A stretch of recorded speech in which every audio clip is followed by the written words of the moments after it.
Welcome to Compass Points, the weekly podcast for CompassKnox.com. CompassKnox.com is your best source for news and politics in Knoxville and Knox County. If you'd like to learn more about the topics discussed on today's podcast, go to CompassKnox.com and subscribe for in-depth coverage and much more.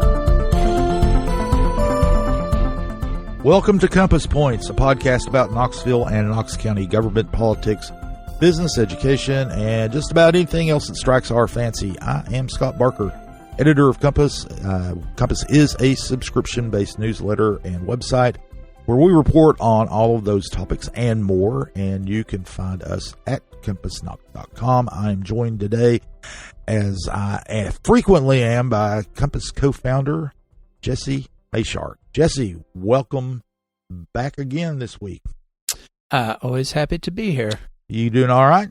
I am. Yeah, it's, getting into really my favorite time of year, both in terms of the weather. Also, we're coming up on Halloween, and I'm afraid I'm one of these people who, even though I haven't been trick-or-treating in, I don't know, more than 40 years, I still have a great fondness for the Halloween season, so I'm enjoying it. Yeah, I've been doing the adult version of trick-or-treating, which is buying a lot more candy than I'll ever give out right. And just eating on it myself. Yes. There's no reason you can't still have treats. I know. And it's one of the things that I lament about the Halloween season now is when we first moved into our neighborhood. We live in North Knoxville, as you well know, and sidewalks, houses close together. The first couple of years had a lot of trick-or-treaters. It was a lot of fun,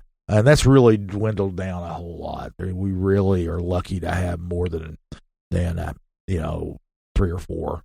Yeah, we don't get very many where we are either in Oakwood Lincoln Park, and I think a lot of it is trick-or-treat traffic tends to concentrate. Like, we sort of have some hot spots around town. Yeah. Up in our part of the city, I think a lot of people go to 4th and Gill. Yeah. Because it's got, and 4th and Gill is a very picturesque place to go trick-or-treating. It's got those big old Victorian houses. It's got sidewalks everywhere. But yeah, I feel like the different parts of town kind of have their corridors that for one reason or another is kind of where everybody goes to trick-or-treat, and then the rest of us don't really get to see much of it. Yeah, I used to live in Island Home Park, and that was Yes, Island Home's another one. That was a huge mecca where you didn't stay inside and wait for someone to knock on the door. You just gave up and went out and sat on the porch and handed candy to the it was a constant line of kids. We had one neighbor who had one of those handheld counters and would count the number of trick-or-treaters. It was in the hundreds, and it was a lot of fun. And to live,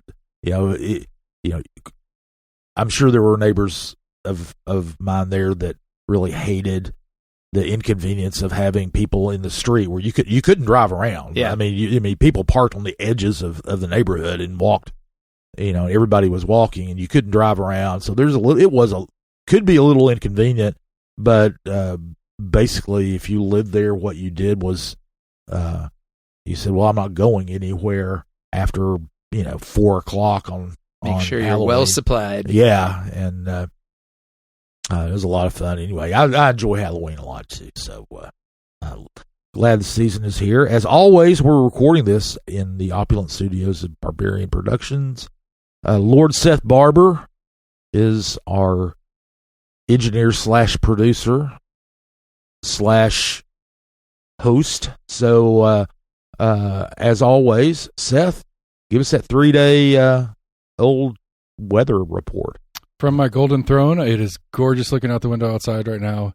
Nice cool mornings. Been wearing the hoodie out the door and then taking it off as the day progresses. Yes, hoodie season. Love that. So I was thinking about it as we were getting prepped. So this is where my journalism integrity might come into question, because I don't want to give my prediction for the weekend this game because I don't want to piss off my boss. So I'm just going to say over 60 points is probably my bet for the weekend, and not that Tennessee +8 is probably a good pick. I think it'll probably be a 5-point game, one way or the other. I won't say who's going to win because, like I said, I enjoy getting paid for my work that I do here, and I don't want to upset Scott's I just don't want to upset Scott on it. Scott's very restrained today. He's not wearing any Bama gear at all. Well, I've lived in East Tennessee pretty much my entire life, and as an Alabama fan, and so I have a hefty respect for the University of Tennessee. I went to the University of Tennessee, and also I have a keen sense of survival that don't want to. And Seth, you can make any prediction, you can say anything you want about Bama. You hear football. him saying these words, but the face he's making and the hand gestures are totally different. Well, how many fingers do you really need to make your point? Anyway, I do a little bit of typing. In fact, it was funny. One day, this was a couple of years ago. I was going into a store, and I had can't remember if I had an Alabama shirt on, but I had an Alabama cap on. And I was walking. There's a guy standing outside the store, and he just looked at me when I walked up, and he said, "F Bama." I was like, "Well, good afternoon to you too." So.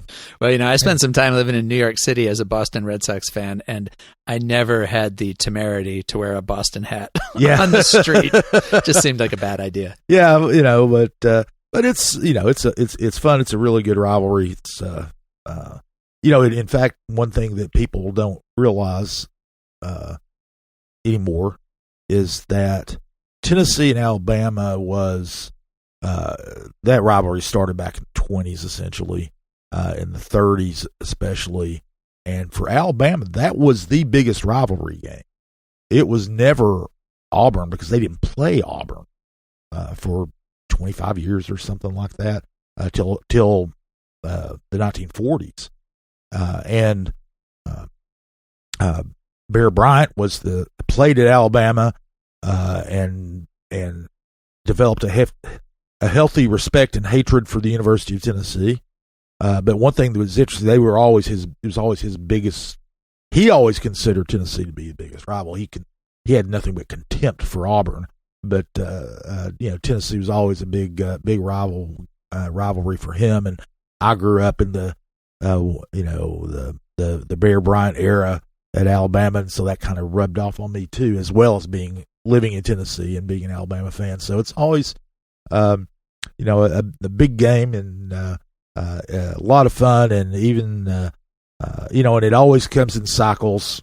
Tennessee will win a few years, Alabama will win a few more years usually. Anyway, but it's fun. It'll be a fun game this weekend. It'll be exciting, high scoring game probably. Whenever you think that it's the score's like 7-6, but I know I told you guys to take the over, and that's when it'll be a 10 to. We'll get a weird one. I feel like I feel a safety coming on, just something weird, some weird numbers. So everybody out there doing your ball boards, if you got weird numbers, be excited about it. You got a better chance this week. By the time anybody hears this, it'll be over anyway. So we're being very non-committal, which means that you can't make fun of us when you listen to this and we're wrong because we're not. I mean, you can make fun of Scott for being an Alabama fan, absolutely. Well, that's a given. That's a given, and I'm used to it. So anyway, this has nothing at all to do with our reporting. We don't do sports coverage and at Compass. So and the whole purpose of this is to talk about what we covered in the previous week and what we're going to cover the next week. So we'll turn our attention to some of the stuff we looked at last week. One of them was a local immigration activist who was detained by ICE outside of Knox County, but he was still detained and has a lot of people very upset, and we'll take a look at that. Also, City Council this week approved two measures. One was it's a short and very expensive greenway between Fort Sanders and Tyson Park, kind of making that a safer connection there. And also they commissioned a traffic study for the streets around the Gay Street Bridge. That would kind of go to support a $1 million grant application that they have into the federal government, and we'll kind of look at the impacts of the bridge closure. Knox County School Board had their annual retreat or annual workshop, annual retreat, whatever you want to call it, on Thursday and Friday of last week. We were there for a portion of it and we'll talk about their performance against their annual action plan, which is was a major topic of discussion early on. But we're going to start out on talking about the sales tax referendum in the city of Knoxville. A lot of stuff about that wound up. It's one of those things that you don't know exactly when you head into a week how much reporting you're going to be doing. We did an inordinate amount of reporting on that this past week. A lot of things were happening there.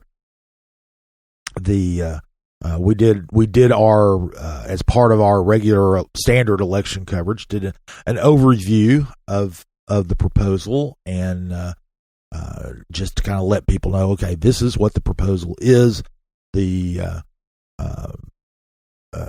what's going on. And of course, early voting has already started, and we're going into that. If you vote yes on the referendum, you would be voting to approve a 0.5-cent increase in the local option sales tax, which would put the overall sales tax rate, move it up from 9.25% to 9.75%, which is the state maximum, and the amount that most counties adjacent to Knox County, including Sevier County, Blount County, already do. Mayor India Kincannon proposed this in May. One of the things that they're talking about doing, she's come up with a spending plan with spending $10 million on affordable housing, which we'll talk about a little bit. Another aspect of that later on in this segment, but millions more on road improvements, new sidewalks, parks, various other infrastructure deals.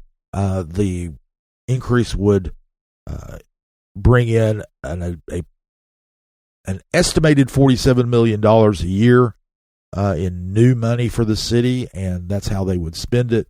Opponents of the proposal point out, well, they have several reasons that they're against it.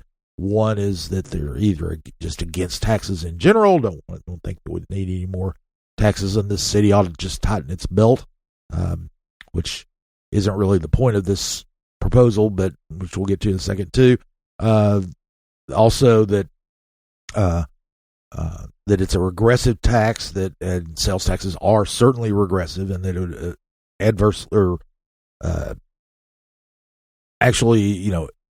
impacts lower income families a lot more than it does higher income families, and also that the spending plan that the mayor has, there's no, doesn't have any real teeth in it. If future mayors, future city councils can always change that, which is also true. And but it's one of those issues that nobody likes to have their taxes increased, whether they vote for it themselves or a governing body votes for it. But the city has said, well, we think that this is important. It's one thing to note, Jesse, is that the city doesn't really need a sales tax increase, right? That's the if you're of the mindset that the only time you should raise taxes is in an actual fiscal emergency, where there's just no other way out of whatever financial jam you're in, that's the only time to raise taxes. Well, this isn't the case in Knoxville. They're looking they have things that they want to do and things that they can accelerate that are already planned to do, but that they can accelerate if they have more money to do it with. And, I suppose the argument from the people in the administration who are supporting this would be that they are being prudent. They're not waiting for a fiscal emergency, because by the time you get to a fiscal emergency, that's when you start having to look at cutting services that people want. And this is trying to put them in a position where they can do things that they know people want or that they think are needed, and and they did. You talked about that they can kind of, past a certain point, do whatever they want with the money that comes in, because it's money that comes into the general fund. But obviously this week they did vote to designate at least some of those funds if the sales tax passes. Yeah, the city council at the mayor's request approved a measure that would require that the city spend $10 million out of that funds, or 11% of the revenues, whichever is lower, and there's a reason that it's worded that way, into the affordable housing fund instead of the general fund. The proposal has always been $10 million for affordable housing. That happens to be 22%. The ones and twos always confuse. They're both factors of 11. They are. But anyway, it's 22% of the $47 million, and so what happens, basically, is that it's 11% or 22% or $10 million. So if the revenues are lower, it's always going to be at least 22% of whatever they bring in. And if they're higher, it's going to be capped basically at $10 million, although you can always spend more. But it was actually kind of an interesting discussion and vote Tuesday night. This is something that, like we said earlier, the opponents really have hammered on, is that the city, they might have a plan, but they don't have. Right. You can't trust them. Can't trust them at all. And this puts a fifth of the revenues each year, kind of commits those ahead of time, and so there was a lot of discussion about that. One of the interesting developments about that is, one of the things, when you say $10 million for affordable housing, the city already is legally required to provide $5 million a year. Now they always get put in more than that. This year the city's appropriated $8.2 million for affordable housing. There's actually more money that comes through the city to deal with affordable housing, like federal grant, federal funds and things like that are sometimes used for that. But so what this would do was it would triple the amount that they're required to put in. And one of the things the administration always points out is that every dollar taxpayer money that goes into affordable housing projects leverages about $15 in investments from other sources, either other government sources or the private sector. Right, because these are mostly incentivizing privately developed housing. I mean, the city's not going out there every year and building housing. They're using this to make projects happen that might not happen otherwise. Yeah, well, affordable housing construction 101 is that affordable housing costs just as much to build as market rate housing, and the only way you can make it affordable is to get incentives to do that. One of those incentives is money from the Affordable Housing Fund. The more that they can get from that, from low income housing tax credits and things like that, means the less money they have to borrow, which means less money they have to pay back, which means lower cash flow they have to have to meet their loan payment obligations. Because one of the things is you've always got to satisfy the banks. That's that's always the bottom line. Anyway, so that's that's kind of the setup there. The vote and the discussion ended up being interesting because one of the the council member who basically talks the most about affordable housing, about how affordable housing is important and city needs to spend more money on affordable housing. It's Amelia Parker was the only one who voted against it. Even Andrew Roberto, who came out and said, "I'm not voting." He's been pretty much in the mayor's camp during his time in office. Said, "I'm voting against it."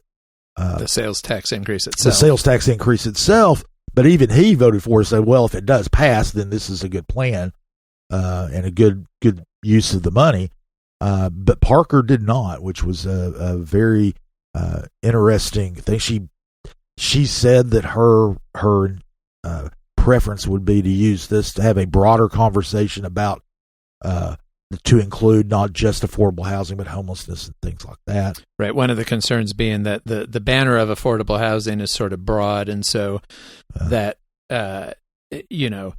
some people can qualify for what is called affordable housing even though they are not the most needy. Yeah, well, a lot of most the projects that they fund, they do a formula. It's a federal formula that where they make them available for families that make a certain percentage of the average median income for the area. Typically, it's can be as low as up to 30%. Typically, these are either up to 60% or 70% or 80% of AMI. It's always below the median income. There are certain exceptions that can be made. And of course, the median income is a lot higher than what people think. It's around, for a family of four, it's over $70,000 household. So that's there are a lot of people who make that, and that's very different from a household that makes $30,000 a year. But one of the and also. But one of the things the city pointed out is, well, this is just the housing portion of this big picture, because we do other funds that we use for a lot of the homelessness services. Although some money will go to homelessness services from this tax increase if it passes. But the whole thing was, this is one part of it, but it's one very important part, because we're all, in addition to providing housing for low income and medium income people, or moderate, shouldn't be, it's not really medium income, but it's moderate income. That's, one part of that, but it's also dealing with the overall housing crisis, as well as we are all painfully aware in Knox County. The supply has not kept up with demand as the population's grown, and housing prices have gone through the roof, whether you rent, whether you buy, whatever. And whatever they can build is generally considered good for the overall housing crisis. Anyway, it was just very interesting that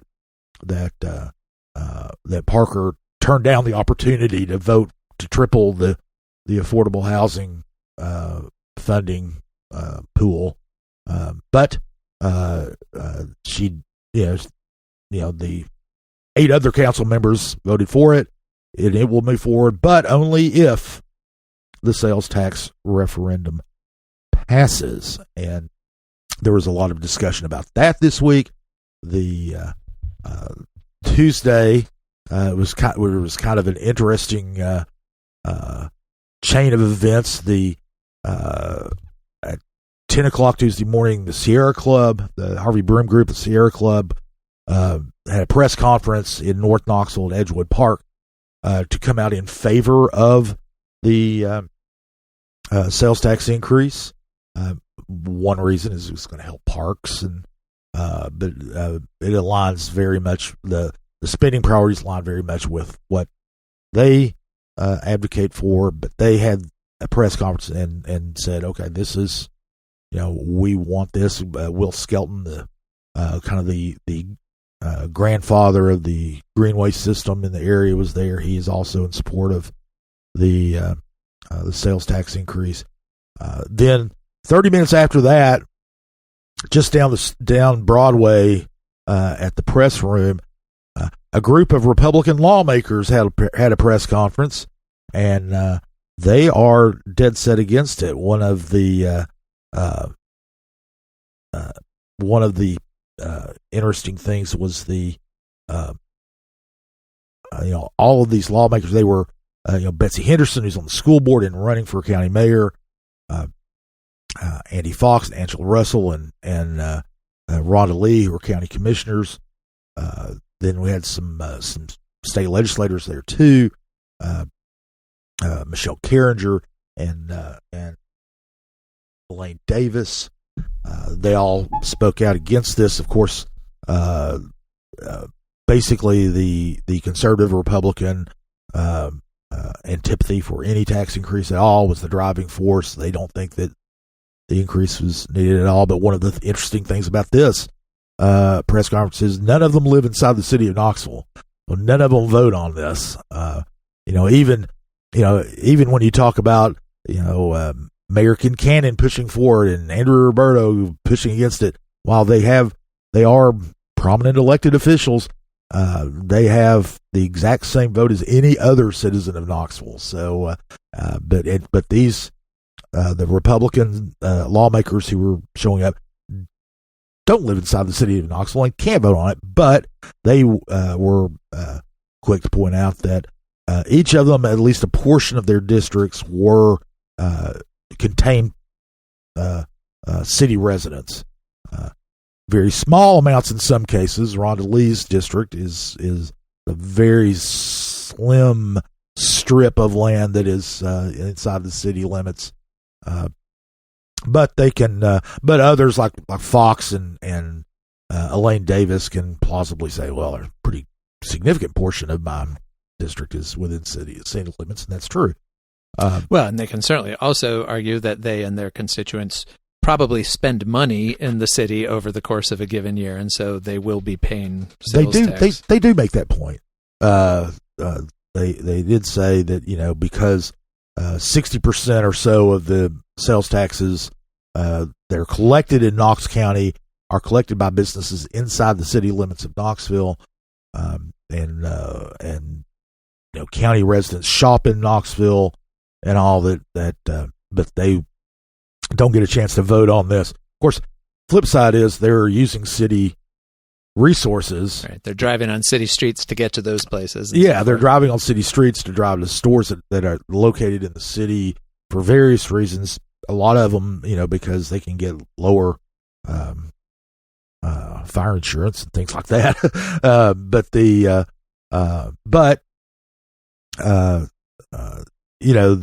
they still object to it because and that's true. County residents will have to help pay. That's one of the selling points for voters in the city is, yes, everybody will pay a little bit more. It ends up being 50 cents on a $100 purchase. So,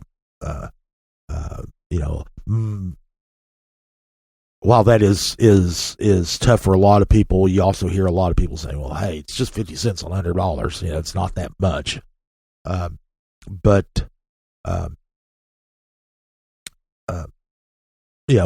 the people in the county do, and I lost my train of thought there for a second, but they do, they would have to pay it, and people in the county, people who are traveling, passing through, even if they're just stopping at a convenience store along the interstate, are paying for this. So people who live outside the city and outside of Knox County are also paying because we're regional. Yeah, and people who come here for vol games, people who come here for various festivals and other events. Maybe people that are curious. People who are curious. Yes, that's right. Yes. Since we are trying to appeal to the curious now. Anyway, so that's but that was kind of an interesting thing. One of the things that was kind of funny was that Rhonda Lee, the county, was basically railed about the housing proposal, part of the proposal that the city talked about affordable housing a lot, but they really didn't have any results to show for all of their funding for affordable housing at that very moment. Mayor Kincannon and some other city officials were at the site of a ribbon cutting of an affordable housing project, 184 units in North Knoxville, also in North Knoxville, but further North Knoxville, up off Merchant Road, and they at that very moment they were opening this up, and the city had helped finance it with this money, a little over $1 million of a $90 million project. So that's not only going to provide housing for people who make up to 80% of the median income, but also the developer, which is a subsidiary of Dominion Group, is donating 27 acres of wooded property there, a wooded portion of this property, for a park that the city is going to operate. They're giving it to Legacy Park. Legacy Park is going to turn it over to the city. The city's going to manage it as a new city park. So I thought that was kind of an interesting bit of timing. This whole thing. Tuesday was a busy day on the sales tax front. But we also did a piece on the fundraising for this, because there's a lot of money behind the campaigns. There's various campaigns for and against the referendum. For and against the referendum, yes, and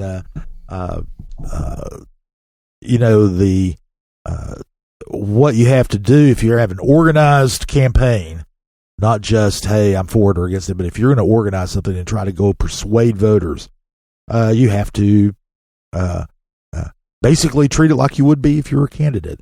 There is these organizations that are typically, and two of the organizations here were formed this way. You're a single issue referendum committee is the technical, or it's not exactly the technical term, but that's the best way to describe it for under state law. And you have to abide by first of all, you can only raise money to spend on a single ballot initiative. You can't go to candidates, and it has to be in that election, that this is on the ballot for. And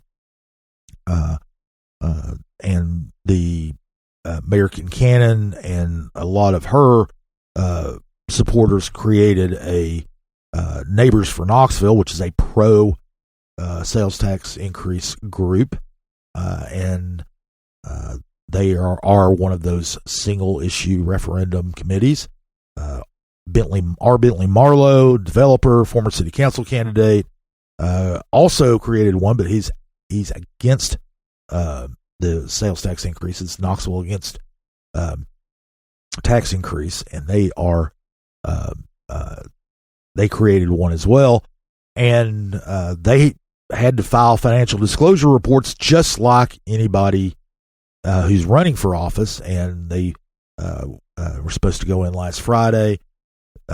Marlowe was mailed his in by the U.S. Postal Service and arrived there in time earlier this week to be posted on the Registry of Election Finance's website. But he sent a copy to me. And he's raised about $11,000. Most of that's going toward campaign signs and things like that. And you see his campaign signs are ubiquitous. So you see them everywhere. And then, but they've also got a lot of in-kind contributions. Eric Wider, the conservative political consultant, one of the groups that he runs, called Knox Liberty Organization, they're providing canvassers to go door to door, to persuade people to vote against the Also worth sales noting tax. that most of those Republicans who spoke at that press conference have also had some affiliation with Wyatt. Wyatt is definitely behind the scenes on a lot of the anti-sales tax push. Absolutely. Lane Davis, Andy Fox, he's worked on their campaigns. Anyway,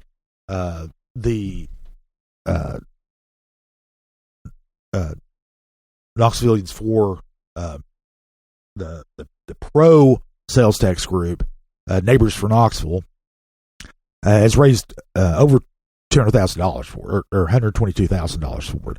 Been which is a lot of money for a referendum. A lot of that, though, Phil Lawson, who is speaking of affordable housing, founded a firm, LHP Capital, that builds affordable housing, and a noted philanthropist in the area. He supports a lot of variety of causes with a lot of money. He provided $50,000 of that, and some other big, prominent business people in the community. Jimmy and Dee Haslam combined gave $10,000. Raja Gibran, who founded Denart Construction, gave $10,000. Randy Boyd, the president of the University of Tennessee, owner of the Knoxville Smokies, gave $10,000. So all in all, these kind of big gifts accounted for about 40% of the total that they've raised so far. The rest came from a lot of smaller donations, but they do have there are a lot of the people who have a lot of influence in the community have donated to this the pro sales tax group. The other group that is involved was formed by the Knox County Republican Party, as we mentioned before. The interesting thing there is they formed their group not as a single issue referendum committee, but as a multi-candidate political action committee, or PAC. So they're a PAC, and PACs have different rules. One of those different rules is that in odd-numbered years, they don't have to file any kind of paperwork on at the same schedule as the other groups. They only do it twice a year, so they haven't had to file anything.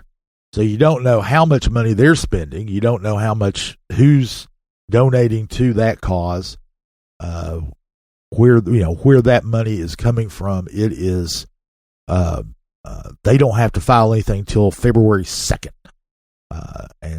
But you do know it's Knox County Republicans. So you do know it's Knox County Republicans. I mean, that's a big umbrella. Although, there are, you don't get much more Republican than Randy Boyd and there Jimmy are Haslam. Also Knox County Republicans so they're, on the other side.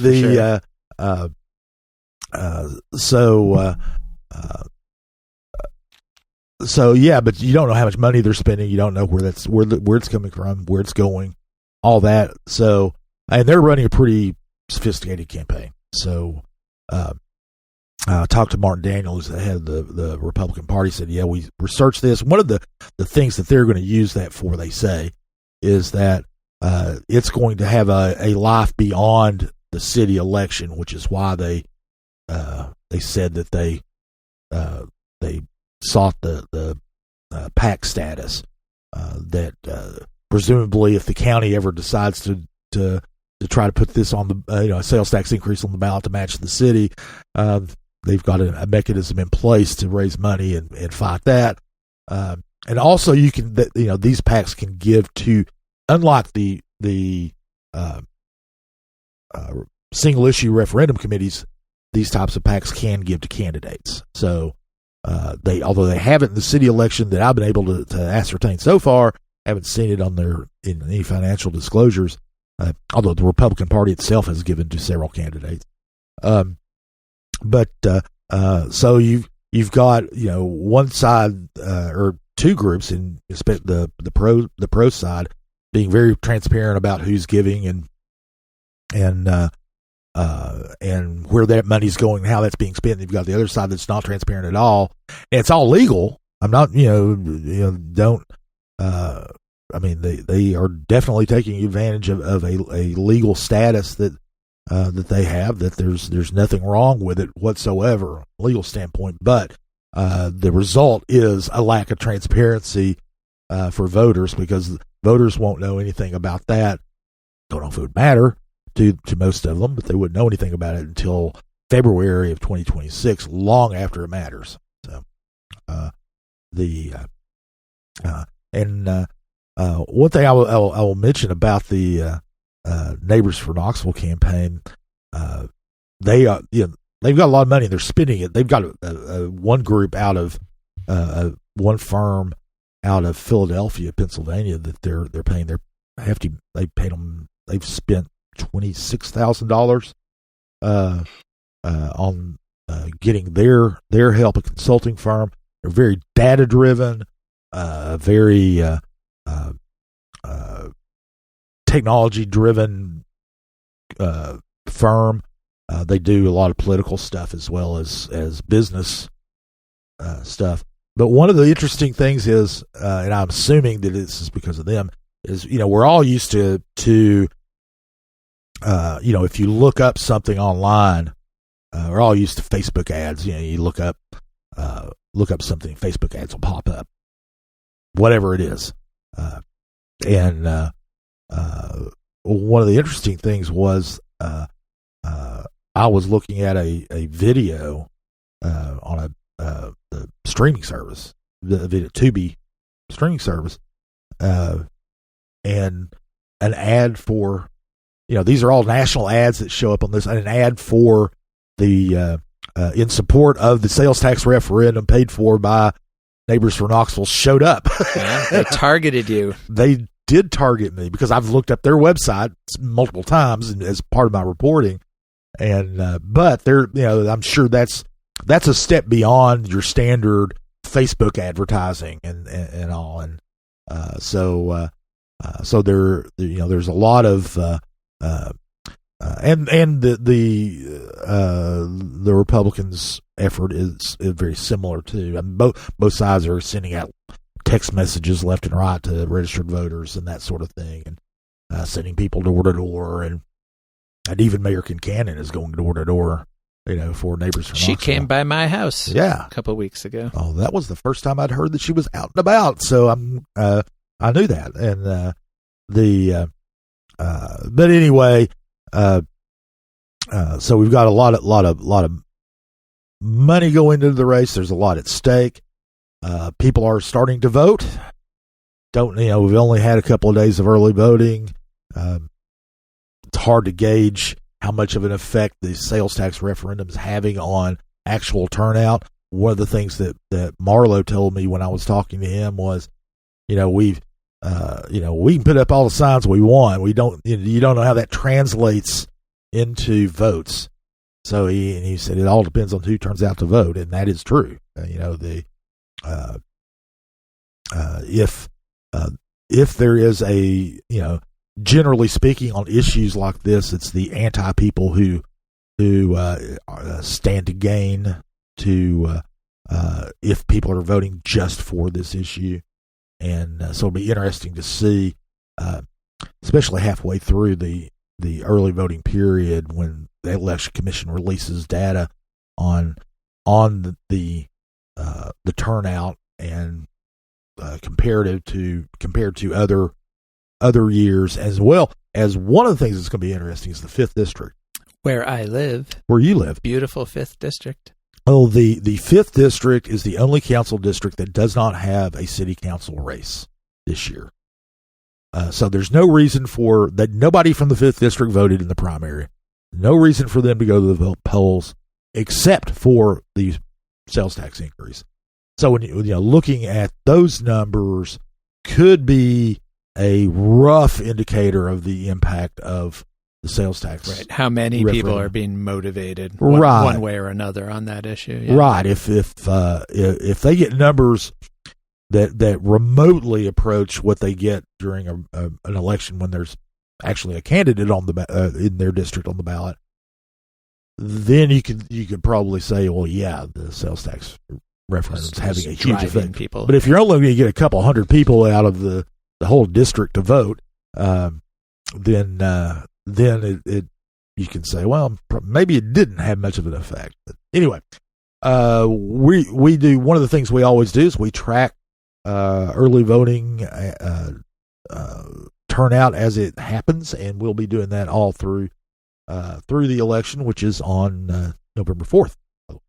Anyway, that was a lot of time we had to spend on sales tax referendum. It was we don't have sales tax referendums very often. No, the last exciting. The last one in the city was 1988. It passed.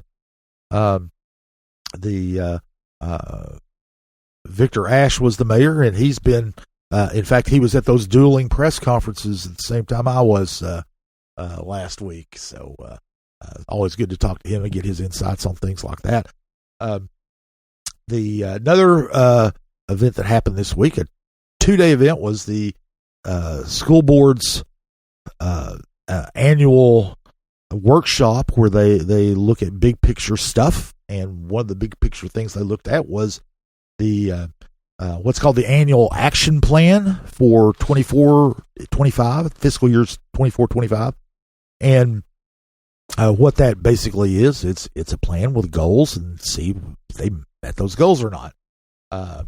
This was the first step of the first portion of the 2-day workshop. They're also going to be developing next year's action or this year's action plan. They're doing that. But looking back at last year's was interesting. They are really trumpeting one of the results that they found, and that is that for the 4th year in a row, all of the subjects that are tested in education, all of the subjects was an increase in student performance, and they said that's unprecedented. But they continue. These results continue to come in higher and higher. Obviously that's a good thing. But they were real pleased with that. There are some individual areas where that's not exactly the case. One of them is 3rd grade reading proficiency, which gets a lot of attention, which was kind of flat. They did not meet their goals on there, but generally speaking, they have these 5 areas that they take a look at. They have varying numbers of goals in each area, but they had a total of 37 goals that they wanted to reach, and these areas are not just to do with students and outcomes, although 3 of them do. But also on teachers and hiring teachers, and then administration, those kinds of things. But they met 23 of their 37 goals and made good progress on 10. And they really trumpeted that. But the one thing is, I was talking about the academic achievement, and as far as tested achievement goes, and they only, they met 2 out of the 5 metrics or goals that they had set there. And as I said, we were talking about the 3rd grade reading proficiency, which has been that's been a big point that what both educators and those outside of education have pointed to look at as being vital to the development of young people, the academic development of young people. The school system said, yeah, it's flat. We didn't meet our goal. Growth is flat, relatively speaking. They had a little bit of growth, but not much. One of the things is that in the past few years, the Knox County schools have really emphasized reading education in kindergarten through the 2nd grade. because that's the foundation for reading in the third grade. And those kids who have been benefiting from that type of focus are just hitting third grade this year. And so they're anticipating that those scores will improve. But it was, I went to a portion of the retreat. I wasn't able to stay for the entire amount, but they're very optimistic. They're very, one of the things that they've done with teachers, for example, is they've increased the pay for teachers to meet the market rate because they were woefully underpaid before, and they credit that with a huge increase in teacher retention. They're only school systems open the year, and there are always some vacancies in a school system as large as Knox County's with over 7,000 teachers. That could be quite a few. Well, they've got it in single digits this year, and so that's really, they credited the increased pay for that, and also they're getting a lot more applicants and a lot better applicants for teaching positions, and those are areas that they're pointing to as being good for the future and moving forward. The 865 academies and their focus on vocational education as well as academic education, they're really touting those as paying off. Having those workforce ready graduates that are coming out, and the graduation rates are going up, and they're going up for every subgroup as well. They're going over the past couple of years, the graduation rate for Hispanic students, for example, has gone up 12% in just 2 years, and the overall rate's gone up about 1 percentage point, but this was 12 percentage points for Hispanic students, and the same is true for African American students. All of the subgroups you look at, the down to economically disadvantaged students, or students from economically disadvantaged families, and also students experiencing homelessness, the graduation rates have gone up for them, and they are probably some of the most challenged because they don't even have a permanent place to stay. Yeah. So it's hard to do homework when you don't have a home, and but the graduation rate for students experiencing homelessness has gone up as well. So the overall the school system is very pleased. The one thing that John Roswick, the superintendent, talked about was kind of evening everything out and getting more consistency, because there are those gaps. We're talking about the third grade reading levels. Well, Algebra 1 levels, have shot up tremendously for the good as far as competency in Algebra 1, and other math scores. They're doing a lot better in math overall than they are in English language arts, but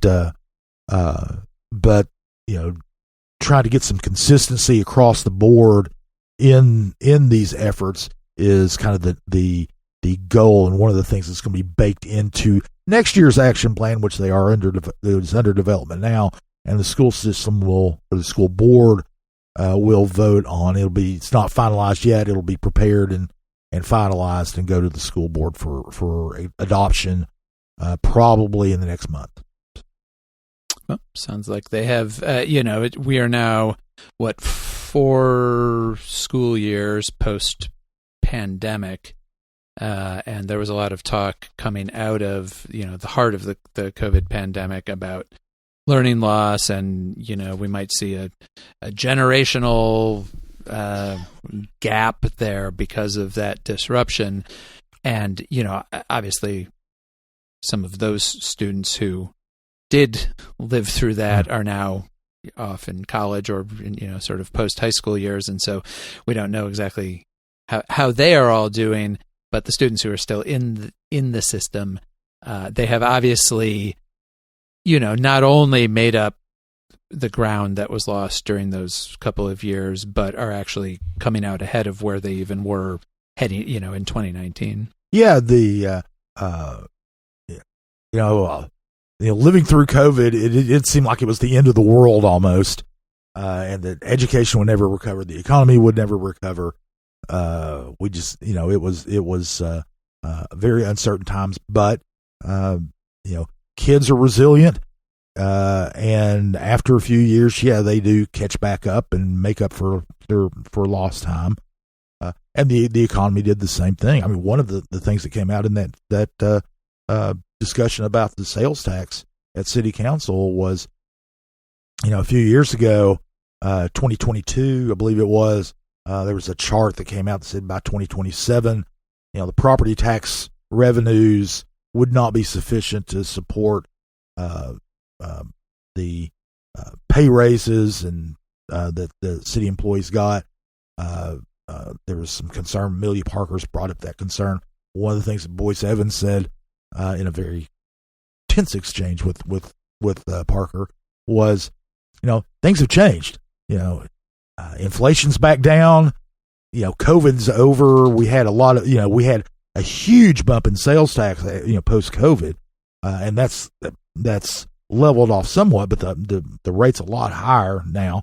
Property taxes, because of all the people that are moving to Knoxville and the population growth, those are higher than had been projected in 2022. So the economy's better, is rebounded, and student achievement appears to have rebounded from the pandemic, and so as long as we can avoid a pandemic, I think things might be pandemic or a recession or a recession started by a pandemic or whatever. Anyway, City Council did other things besides talk about the sales tax on Tuesday. One of them was approving a traffic study for the Gay Street Bridge project, about $96,000. On that is going to go toward kind of supporting a grant that they've applied, $1 million grant they've applied for to study options for replacing the Gay Street Bridge, which, as our listeners know, has been closed since 2024 because it is about to fall into the Tennessee River. If vehicular traffic keeps going over it, anyway, for safety reasons, it's been closed. The traffic study is going to look at the streets leading to the Gay Street Bridge, Gay Street, of course, the Sevier Avenue, Blunt Avenue, Chapman Highway, the Henley Bridge, South Knoxville Bridge, all these areas, all these streets that have been affected by the closure. They're going to look at basically what the closure of the Gay Street Bridge did to the traffic patterns. The bridge itself carried about 7,000 vehicles a day before it was closed, which is actually kind of a small number. And one of the things that's kind of interesting is,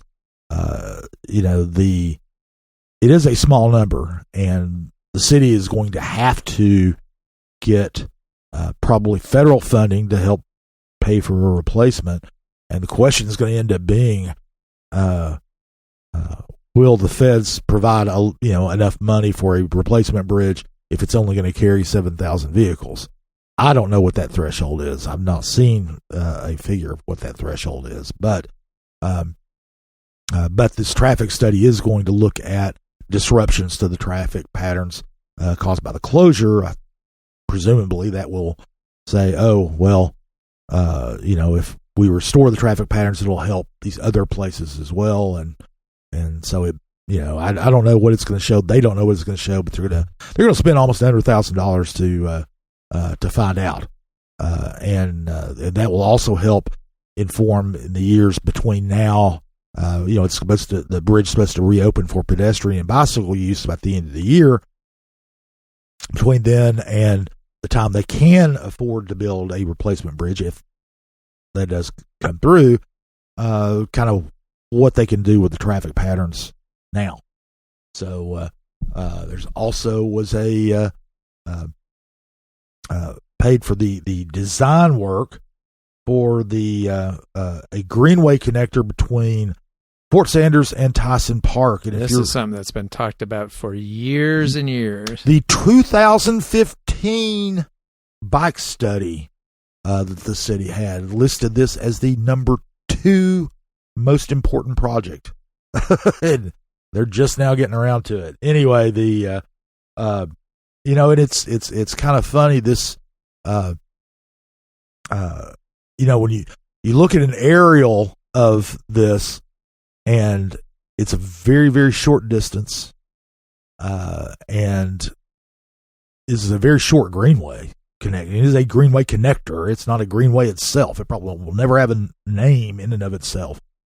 But it's gonna, just the design work is gonna cost almost $1,980,000. The construction work will cost, under current estimates, so current dollars, be over $9 million. And it goes just a very short distance. I mean, once it's in, you'll probably be able to go from one end to the other. Even an old out of shape guy like me, I could do that in just a couple of minutes. But one of the things it's going to have to do is go underneath railroad tracks. That's what it is. You got to deal with the railroad. Yeah. The CSX tracks go through there, and they present the barrier between Fort Sanders and Tyson Park. And right. I mean, that's what all of those streets in Fort Sanders, Clinch, and the other streets going up the hill there, they all dead end into those railroad tracks. Yeah. And if you live in Fort Sanders, and it's still mostly a student population there, they have to go out to Cumberland Avenue, and we all know what traffic is like on Cumberland Avenue. You have to go out to Cumberland Avenue and go west on it to get into Tyson Park. Whether you're doing that on foot or by bicycle or by car, and really a lot of people probably do it by car because they can't walk there, and unnecessarily add traffic to Cumberland Avenue, which, as we all know, doesn't need any more additional traffic. Anyway, they're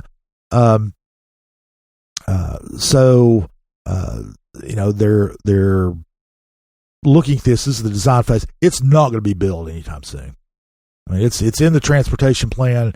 They'll have to use federal money to help build that, and they'll be able to do that because it's in the transportation plan. But it's a long-term thing, so it'll be years and years before this is actually built. But they will have a design in place because of this $980,000 contract that they let out with CDM Smith. So that and one of the things is we talked about people who live in Fort Sanders going around. One of the other things it does is the Third Creek Greenway, which comes in from West Knoxville and points beyond. Is the whole West Knoxville Greenway system. Instead of going down Neyland Drive and having to go that way around, they would actually be able just to go right there and bop on across underneath the railroad. Right, a much tracks. Easier commuting route or travel route for people coming from West Knoxville, going to anywhere in Fort Sanders, but also going downtown or Absolutely. Really any place else. It'd be going downtown, and if the pedestrian bridge is ever built between South Knoxville and the University of Tennessee, it'd probably be a little bit of an easier access to that bridge to get to South Knoxville, Imes Nature Center, the rest of the urban wilderness, than it would be to go on Neyland Drive, then go back up the hill and around to the north end of the bridge. But of course, that is dependent on whether they actually build the bridge, and they think they've got the federal money. So hopefully, they are hopeful they will be able to move forward on that. So anyway, so that's more long-term planning on greenways. And I saw some people online talking about this and kind of questioning, it's a lot of money. If you say $9 to $10 million to do this whole project for this teeny little thing, which is true. But if you keep in mind that Fort Sanders is, as Jack Neely always likes to say, the most densely populated neighborhood in all of East Tennessee, which it is I don't know the total population of Fort Sanders, but it's many, many thousands of people live right in that. Crammed into a very small space. And they are right next to a really nice city park that has amenities in and of itself. Mm-hmm. The skate park, the tennis courts, and pickleball and picnic areas and everything. And then also can connect through there to other recreational and shopping and whatever opportunities in West Knoxville.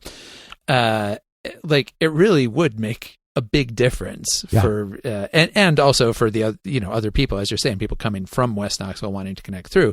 But if you even just think of it as a neighborhood amenity for this extremely densely populated neighborhood, to be able to have easy access to a green space without having to go out to Cumberland Avenue, that's a pretty big deal. Yeah. Case in point would be University Commons, which is right across Cumberland Avenue from Tyson Park, essentially. And to get there now, someone in Fort Sanders has no choice but to go out onto Cumberland Avenue and then go west on Cumberland Avenue and then into and cross Cumberland Avenue, and then turn left off Cumberland Avenue into University Commons. Whereas if they could just walk or bike into Tyson Park directly and come out, then granted they would still have to cross Cumberland Avenue, but they wouldn't be adding to the east-west traffic there, and it's just one crossing. And they'd have to turn left there anyway, coming out of Fort Sanders. So it would be just a lot more convenient for them to get there, and as you said, to get to other recreational sites. I mean, they could be out, to the West Hills area in just a matter of minutes on a bike, and or they can get down to to downtown, as we said, and then in the future, they can still do it, but they'd have to be on streets that are heavily traveled, but easily to South Knoxville, especially once the bridge. I don't know if it's a pro or con here, but it would open up game day traffic or foot traffic for people that park over that way to not have to all pile onto the strip to walk to the stadium. They could walk through this greenway. Now, I'm not sure. I doubt the residents of Fort Sanders would be too upset by more foot traffic on game days, but it would add another avenue for people to get from a safety. Fort Sanders is pretty used to right. foot traffic. Yeah. It gets you from like the Safety City area or something like that to walk into the stadium from there. Because I remember, I think the last game day I went to, I parked in the garage west of Children's Hospital and trekked all the way to the stadium from there. And a couple feet further than that, I'd be right across into the Tyson Park area, and I could. And plus getting out, when you're further out, you're getting the car, the traffic's easier once you're already further out. So I could see that as a sell point for certain people, that game day traffic being a win, being part of that selling pitch for that quite expensive short stretch of greenway. I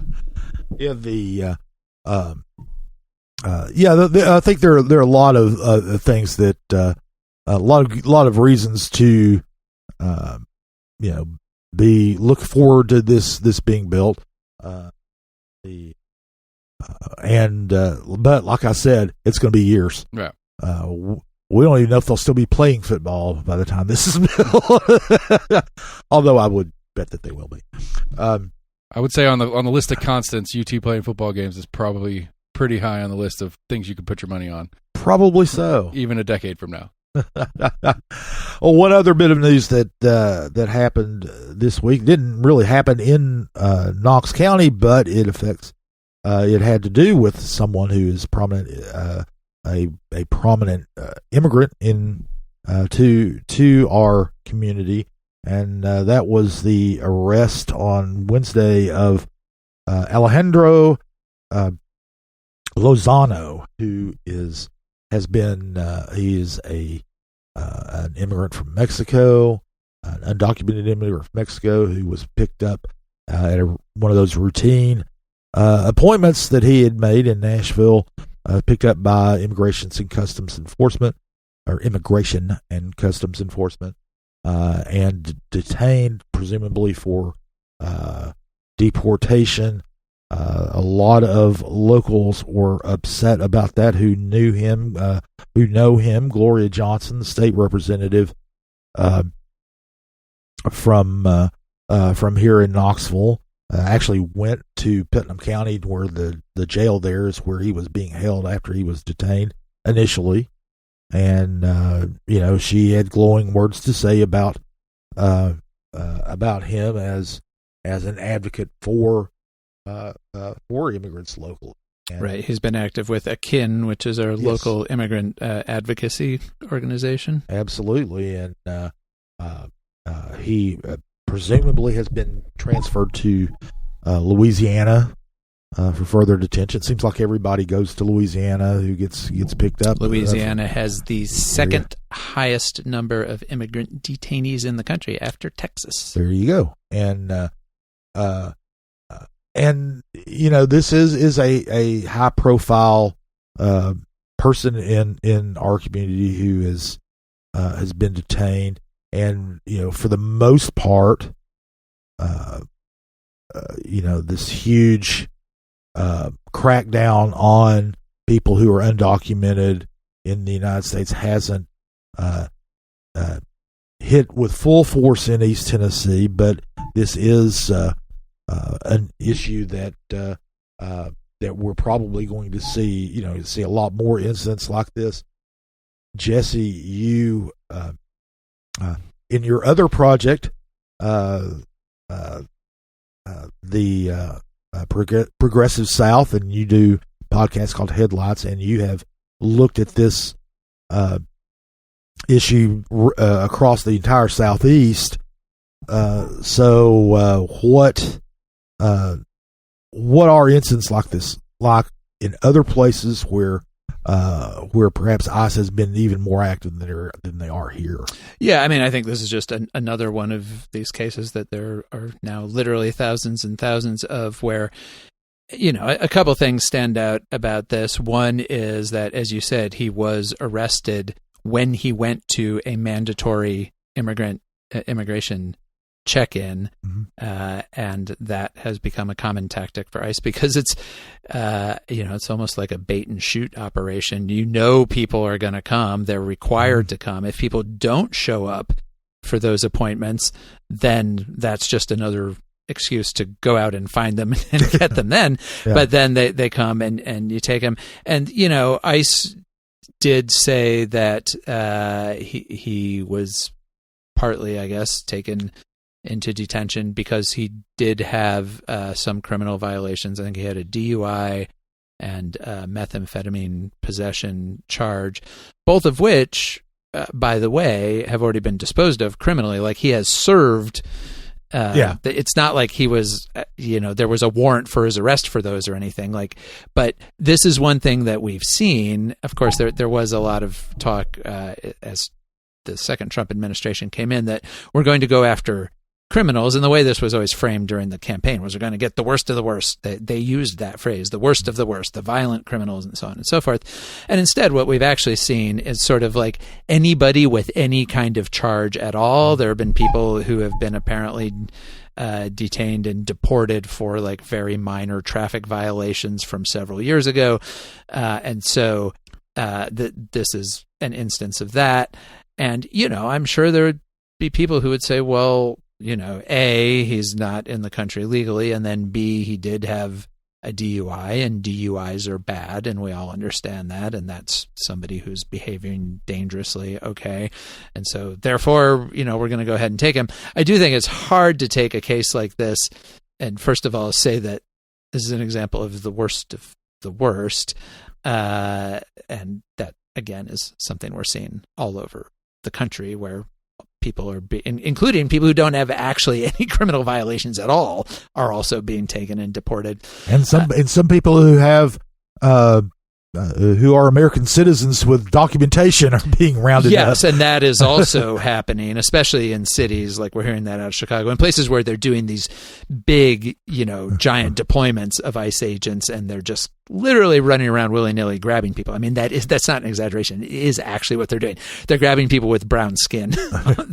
And the Supreme Court has said that's okay. You're allowed to grab people because they have brown skin. That's the legal regime we're operating under right now. I do think also in Lozano's case, it's hard not to wonder if his record of activism on immigration issues was not also a factor. There was just a case in Georgia of a reporter named Mario Guevara who had come into the country, was here without documentation, but had been there for 20 years and had made himself into an important media presence for the Latino Hispanic community in the Atlanta area. Has a website with a Spanish language news website that gets a lot of traffic, and he had been covering a lot of the ICE activity around Atlanta, and when he was at one of those, he was grabbed and he was deported. He's now back in El Salvador. A lot of people raised questions about that, including people like the ACLU. Was he targeted for his journalism work? In Lozano's case, people are asking, was he targeted for his advocacy work for immigrants? ICE can say no, and it can be hard to prove. Mm-hmm. But when you see people like that being, somebody has made the deliberate decision, let's go get that guy. So, it's not hard to imagine that other when we know people have been deported for over like Facebook posts, it's not hard to imagine that any level of activity like that is going to bring some reprisal. And so, I guess we'll see how this particular case plays out. But I think you're absolutely right that we are going to continue to see this. Knoxville, Knox County, we have not yet seen a big influx. Obviously, there's ICE activity going on here. Absolutely. It's happening every week. We have not yet been targeted for, we're going to flood the city with hundreds of officers, but that could certainly still come. And if things continue on their current pace, I think this is just something that most Americans are eventually going to encounter somewhere. If they are really going to try to arrest and deport thousands of people a day, which is their goal, and they're doing those in public places, check back in a couple of years from now and see how many of us have suddenly found ourselves somewhere where there's ICE activity going on, because lots of people in other cities are already having that experience. Mm-hmm. There's no reason to think that we're not going to see it here. Oh yeah. And you and I would probably see a lot of it if it happens here, because our neighborhoods have a pretty solid Hispanic population. I mean, I have a lot of Latino neighbors in my neighborhood, and every one of them that I know of are good neighbors. Yeah, absolutely. No concern at all for me. Yeah, we say I spend a lot of time on my front porch, and people will walk by because we sidewalks just very short distance from the front porch, because I live in one of those older neighborhoods, and I spend a lot of time on my porch. And I say "Hola" as often as I say hello to people passing by on the street. And we have, a restaurant and taqueria right up the street. A good one, yeah. So it's been, it's an area that if there is going to be lots of ICE activity here, I dare say that I will witness quite a bit of that, which will be, kind of disconcerting to have all that kind of activity, depending on how aggressive that would be. But that would be pure speculation to get into there.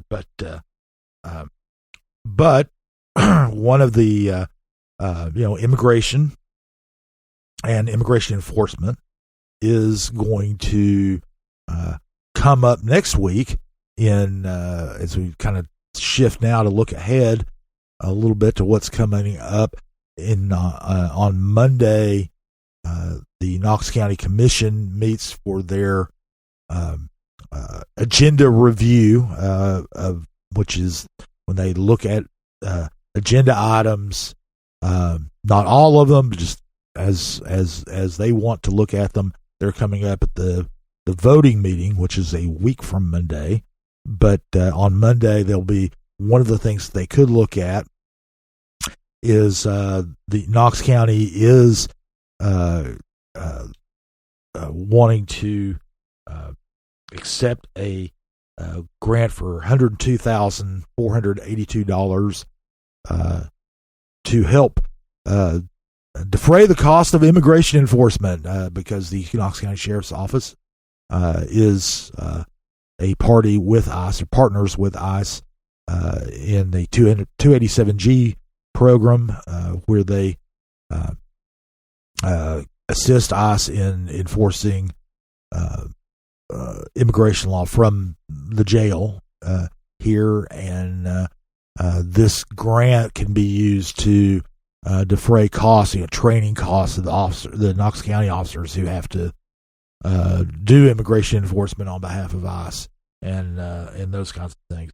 That's going to be up right as it stands now. That's going to be on the consent agenda for the meeting a week from Monday. Right, so it might not even actually come up for commission discussion unless somebody pulls it off of that. Yeah, although I can imagine there will be one or two commissioners who will want to pull it off just to talk about it.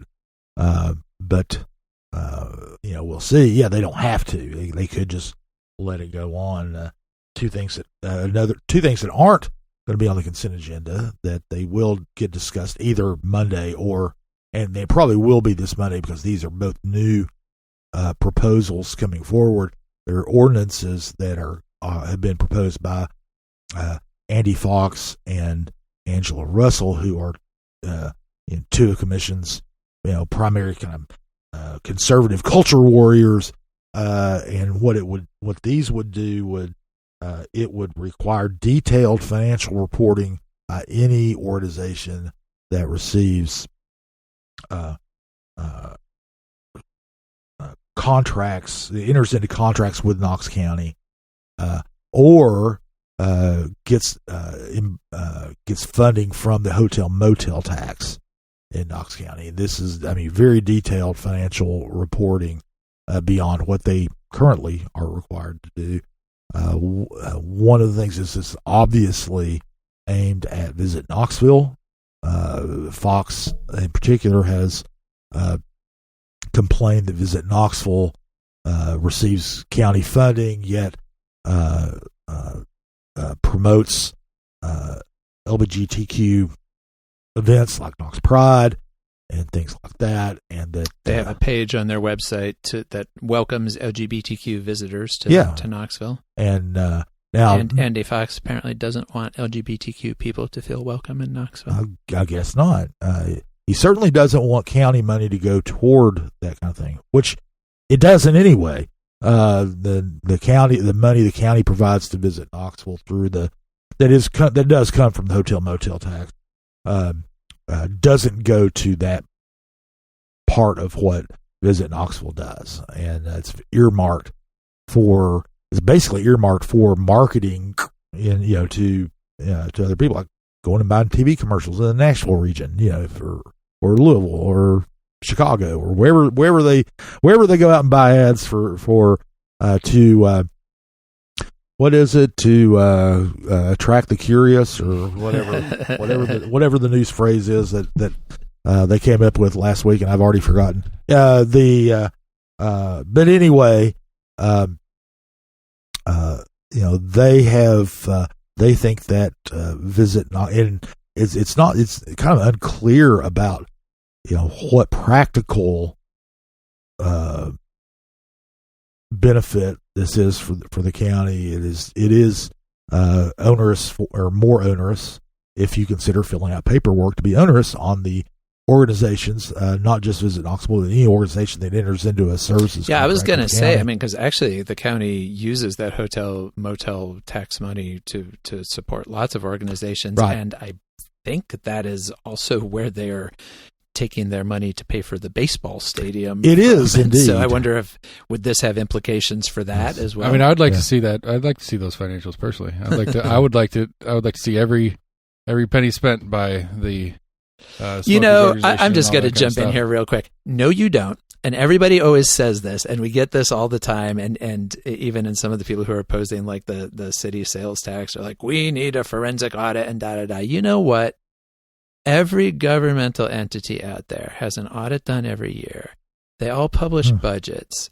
They all publish reams. I mean, you say you want to see every penny. No, you don't. No, you don't. Because most of this information is already out there, and nobody ever looks at it, including all of these people who always stand up when they're running for office and they say, I want an audit, and then you go and ask them, well, have you looked at last year's budget? No, because last year's budget is 800 pages long. No, they have not looked through that.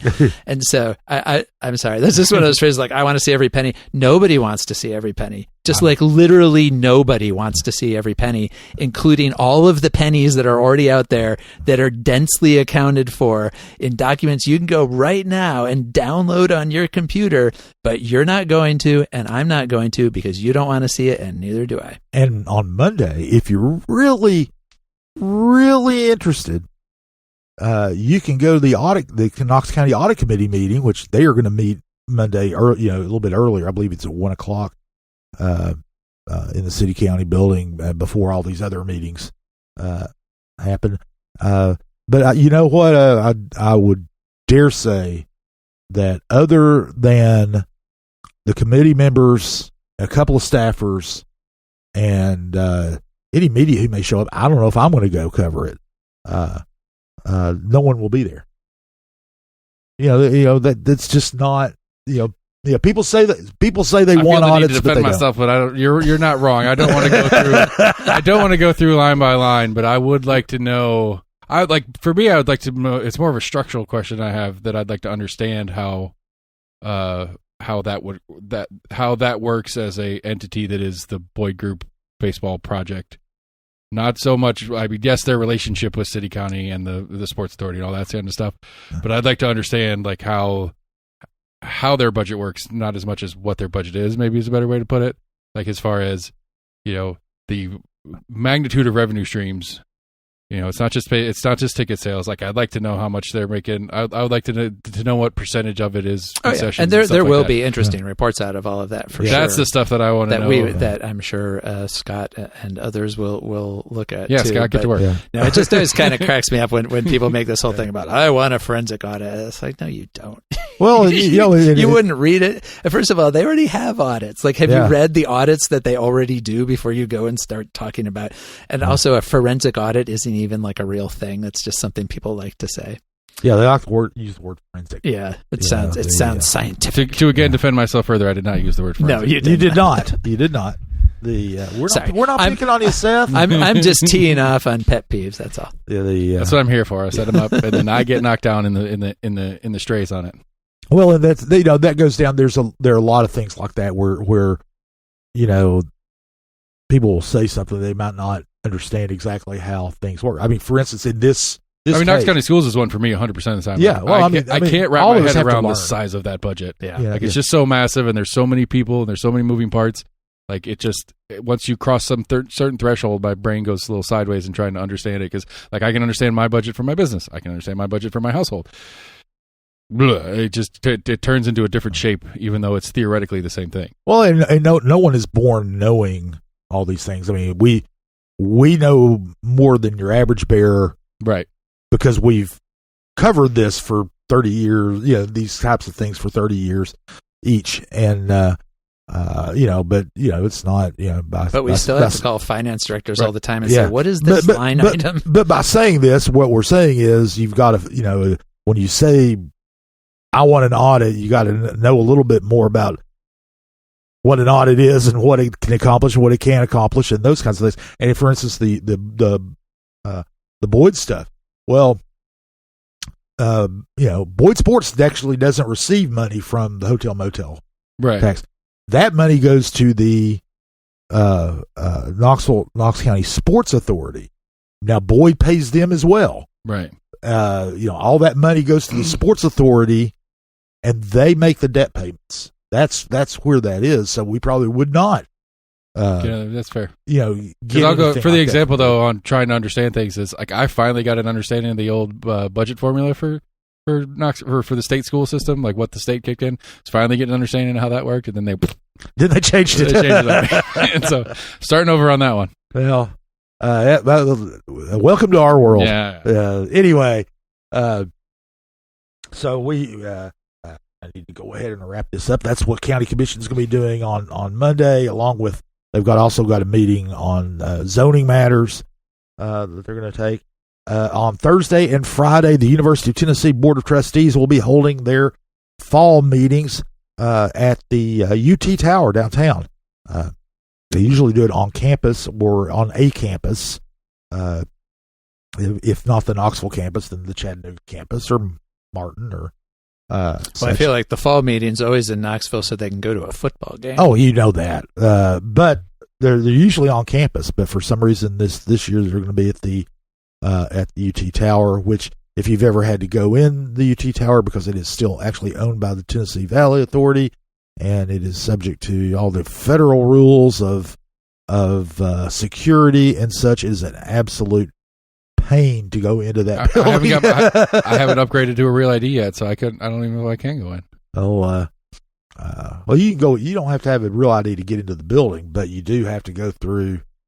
They just about make you take off your belt and shoes the way they do in an airport, but not quite. Anyway, they're going to be meeting. There's not a whole lot that I've looked at the agenda, just glanced at it. I haven't done a deep dive into it. There doesn't appear to be a whole lot of sexy stuff on there.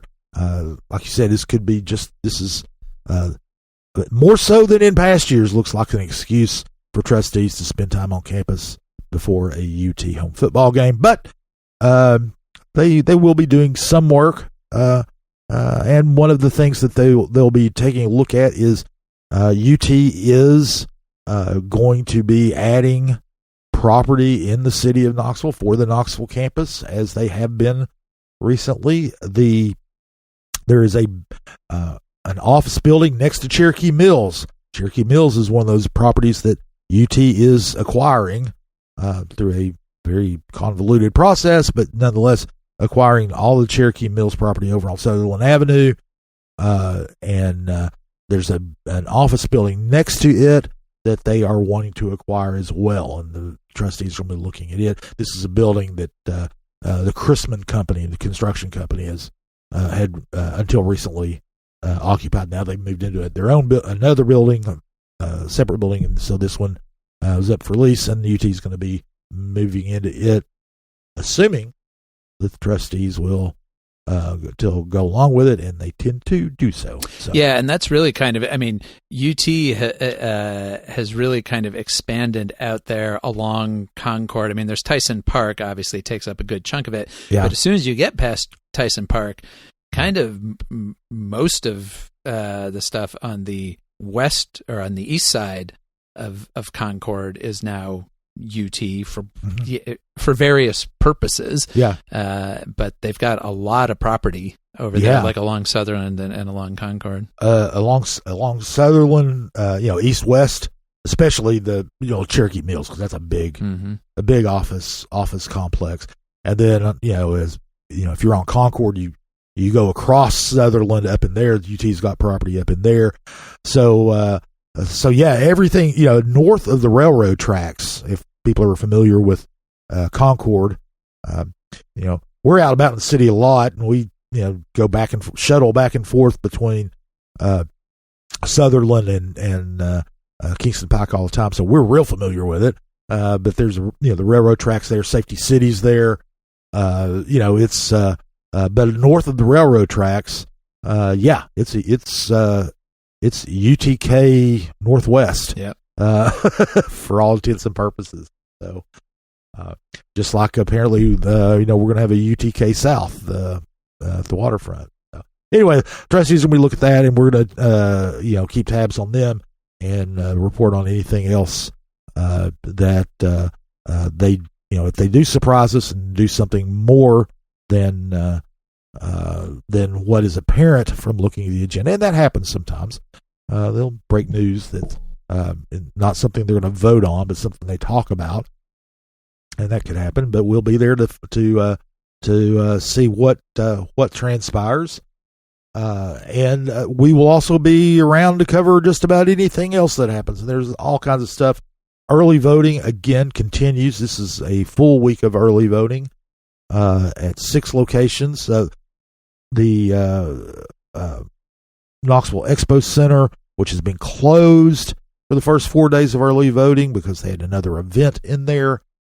You'll be able to vote there, as well as the 5 other locations. You can go to knoxvotes.org and check out all those locations if you don't know where they are. Early voting goes through the 30th of October, and then November 4th is Election Day. That happens, and we are going to move on from here now. I want to thank Seth, you, for all your engineering work. Thank Will Wright for his providing the music, and Jesse, thanks for showing up. And happy to. And it's time for us to sign off now. You can check out our reporting at compassknox.com. If you're not a subscriber, it's easy to subscribe, and then you'll start getting our daily newsletter, and you can start off your day with a good synopsis of what's going on in our community. And we will see you now. Move on now, and we will see you next week. CompassKnox.com is your best source for news and politics in Knoxville and Knox County. If you'd like to learn more about the topics discussed on today's podcast, go to CompassKnox.com and subscribe for in-depth coverage and much more.